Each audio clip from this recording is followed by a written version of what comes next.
राधे राधे दोस्तों। आज हम जानते हैं कि धनतेरस पर यमराज जी का उद्यापन कैसे किया जाता है। इसमें हम यमराज जी के उद्यापन की संपूर्ण विधि सरल तरीके से जानेंगे।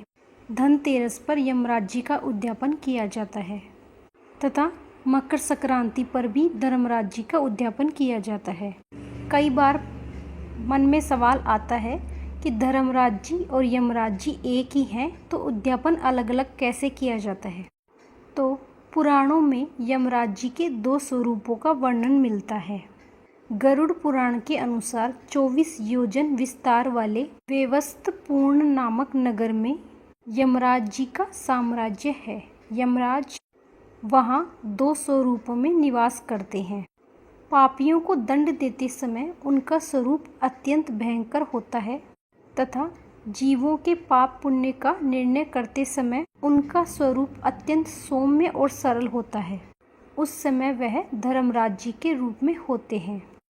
वे धर्म को जानने वाले, धर्मशील, धर्मयुक्त और कल्याणकारी हैं। इसीलिए धनतेरस के दिन रौद्र रूपी यमराज जी व मकर संक्रांति के दिन सौम्य रूपी धर्मराज जी का उद्यापन किया जाता है। यमराज जी का उद्यापन आपकी व आपके परिवार की अकाल मृत्यु से रक्षा करता है तथा धर्मराज जी का उद्यापन आपके द्वारा किए गए दान पुण्यों का फल देता है।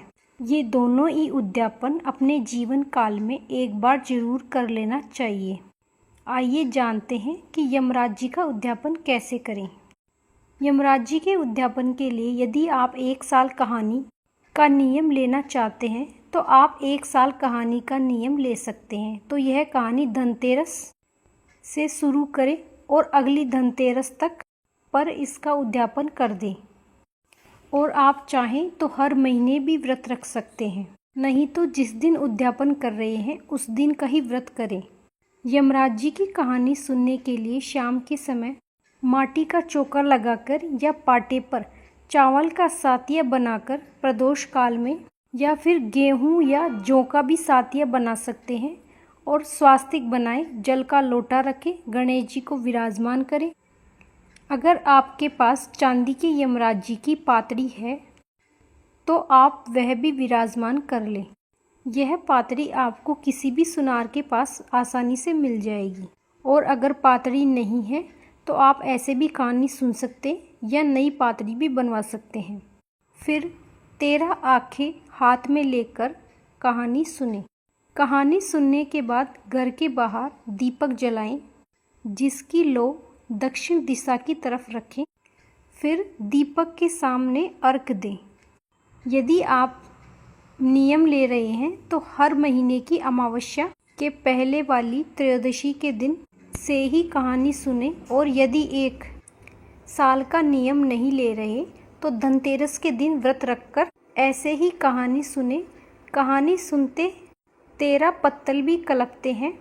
कुछ लोगों के यहाँ तो यमराज जी की अलग से पत्तल बनाते हैं तो वो 14 पत्तल हो जाती हैं। आपके यहाँ जैसा भी होता है वैसा आप कर सकते हैं। दोनों तरीके में से कोई सा भी कर सकते हैं। इसमें चावल, मूंग और तेल के 13 पुए कल्पा जाता है और फिर बाद में इन ब्राह्मण के घर या फिर डाकोत के घर या फिर मंदिरों में दे सकते हैं। इस उद्यापन में कुछ लोग तो चावल मूंग बनाते हैं और कुछ लोग तेल के पुए भी बनाते हैं। इसमें आप जो भी बनाएं वो ही आप ब्राह्मण, डाकोत या मंदिर में दे दें। और इसमें कुछ लोग ब्राह्मण ब्राह्मणी को घर पे बुलाकर परोसते हैं और कुछ परोसा दे देते हैं। तो आप जैसा करना चाहें वैसा करें और आप ये भोजन खुद भी ग्रहण करें। और डाकोत परिवार को भी कुछ लोग देते हैं। डाकोत परिवार ग्रामीण इलाकों में तो बड़ी आसानी से मिल जाते हैं पर सिटी में नहीं मिलते। तो आपको जैसी जहां सुविधा मिले आप वैसी कर सकते हैं। इन परिवारों के सदस्य हर शनिवार को सभी घर पे तेल लेने जाते हैं। इन्हें ही डाकोत परिवार कहा जाता है। और फिर उन्हें खाना खिलाने के बाद जो आपने यम दिया जलाया है उसके पास ही कपड़े पहनाएं या दें तथा तिलक करें, दक्षिणा दें। और एक काला कंबल और लोहे का तसला और 1.25 सेर गेहूं या कोई भी अनाज और 5.25 रुपये दक्षिणा दें। अगर 5.25 रुपये नहीं मिल पाए तो आप 5 रुपये भी दे सकते हैं। फिर उन्हें बाहर से ही विदा कर दें और आप खुद अंदर आ जाएं और फिर मुड़कर पीछे ना देखें। इसके बाद और फिर खुद स्वयं भी भोजन करें। इस तरह यमराज जी का उद्यापन किया जाता है और यमराज जी की कहानी आपको हमारे चैनल पर मिल जाएगी। और भी कार्तिक मास से संबंधित सभी वीडियोस हमारे चैनल पर आ चुकी हैं, तो उनको जाकर ज़रूर देखिएगा। राधे राधे।